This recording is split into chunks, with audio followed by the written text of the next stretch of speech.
many things that companies can learn from Silicon Valley. One of them is this idea that you've got to collaborate and really unlock the skills in your organization so that the people who have the right skills can be working on the right things regardless of which team they're in.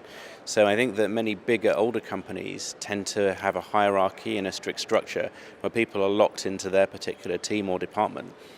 And I think the most important thing that we see in Silicon Valley is that organizations have a way of making it much more fluid, so that you might be a junior person that's only been in the company 2 years, but you just might have that idea that can unlock the product that's going to completely transform the company. So I think that's one of the key things for people to learn.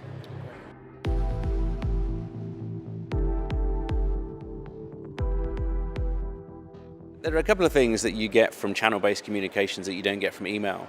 One I talked about is this sense of immediacy and synchronous communication. So I do love the idea that if I go onto Slack now, I'm going to see what's happening in my team.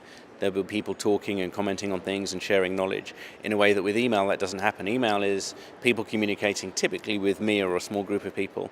I read it, oh, that email might be 2 or 3 hours old. If I go into Slack or Skype for Teams or any of these collaborative tools, I get an opportunity to see things happening in real time. I think the other benefit is knowledge gets shared much more quickly.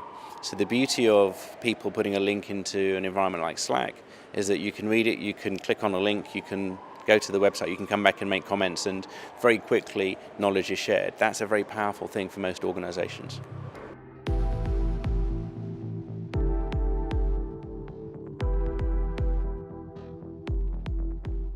I think the political system in most countries now doesn't reflect the pace of change in society. And so, there has been, in many parts of the world, there have been some quite big seismic shifts. There was a surprise result in Britain with the Brexit vote. There was a surprise result in the United States election. And I think that politics is very slow-moving and very much geared around the institutions that drive it. The world has problems today that need to be resolved. Climate change being an example. We talked about people losing limbs through acts of war earlier. And the power lies with us as individuals, to take a stand and to do things that will allow us to resolve those problems. And I do believe that it is for us to solve the problems, not politicians. It really is going to come from the people.